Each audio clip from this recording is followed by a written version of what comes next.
When it comes to soundbars, Samsung has always been one of the best options out there. Today we are going to unbox and set up the Samsung S50B.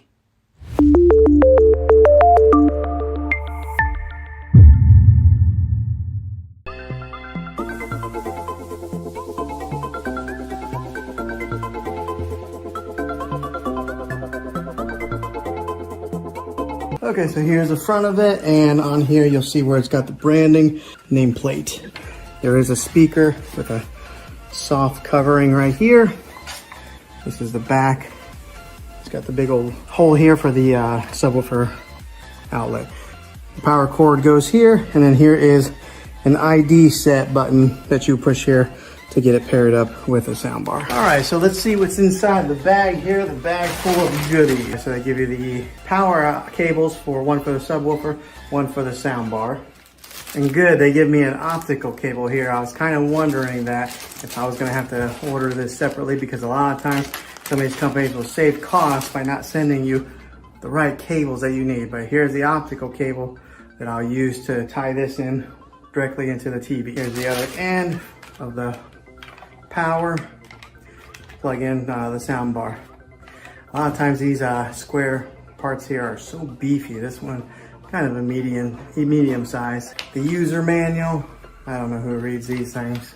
Okay, 2 angle brackets here to mount the soundbar if you were going to mount this onto the wall. I have a tendency of losing these things, but I'm going to be setting mine on the console underneath the TV right there, so I won't be using this. This right here is another part of the mounting bracket that kind of helps support, push it out from the wall. Some more nuts and bolts if you were going to hang it onto the wall. And now here is the remote. I'm always interested to see what the remotes on these things look like. Batteries, I always give these off the wall name brand batteries. This one's called Mustang. Who's ever heard of that? Why can't they send me like a Duracell or Energize? Now the remote looks similar to the TV remote that I have, the Samsung TV remote.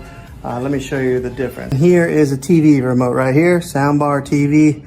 So you can see they're pretty similar, but I imagine once I get the soundbar hooked up, I would really hope that I can get it hooked up to using just one remote, because I hate having to use 2 remotes. So we'll see how that pairs up with it and see if we can just use the one remote, the TV remote. I'll go ahead and put the batteries in to the soundbar remote. Okay, everything's unboxed here. I'm gonna go ahead and get all the power cables hooked up into the subwoofer and the soundbar and get it up there and get it plugged in and get it set up. Okay, on the back side of this, there is a USB output, there's an auxiliary in output, a digital. This is where the optical cable is that I will be using to be plugging in from here into the TV. And on the other side here, they got an HDMI in, and then they got the TV arc out. So this is the other HDMI arc out, and then right here is the power outlet, DC 24 volt.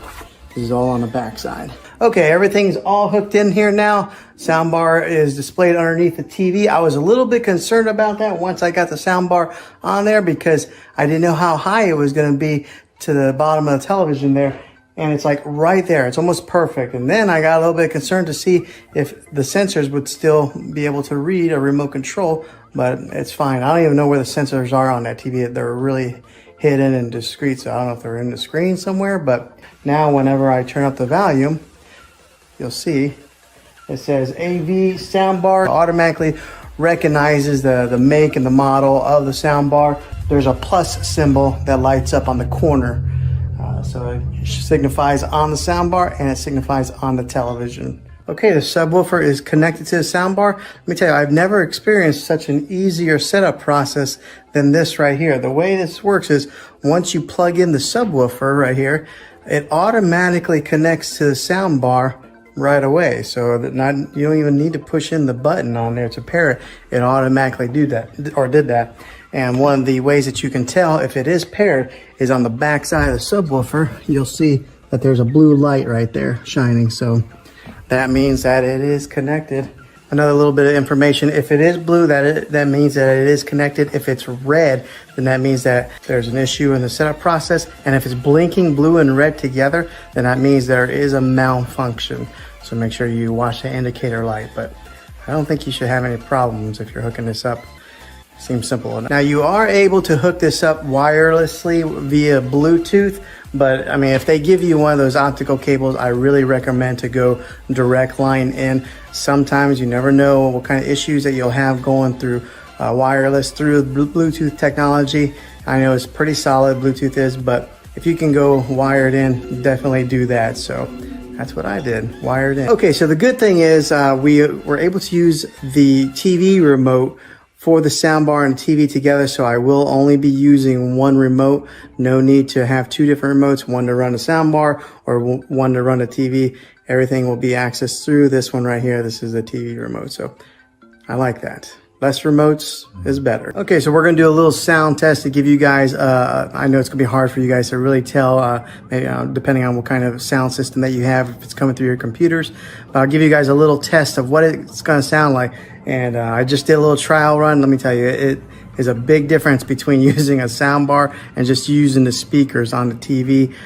It gets pretty loud without having to turn it up very far. So much so that my wife is sitting behind me and she started squinting her eyes like that because it was just getting kind of loud for her, but listen in.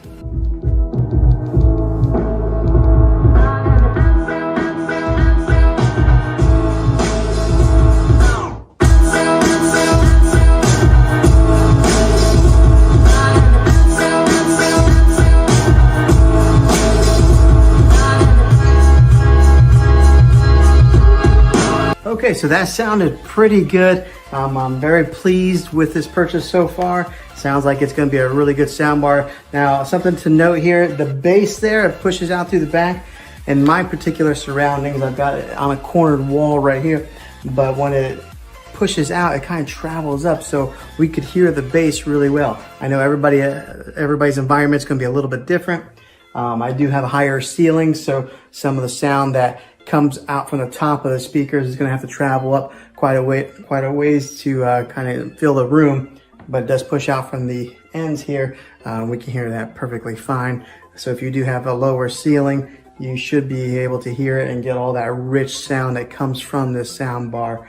But yeah, it's pretty easy to set up and it sounds fantastic. So well, hopefully this video was helpful to you. If it was, click a thumbs up on this. Go ahead and subscribe to my channel. I make tech videos all the time, and I would love to have you back in the next one. Take care.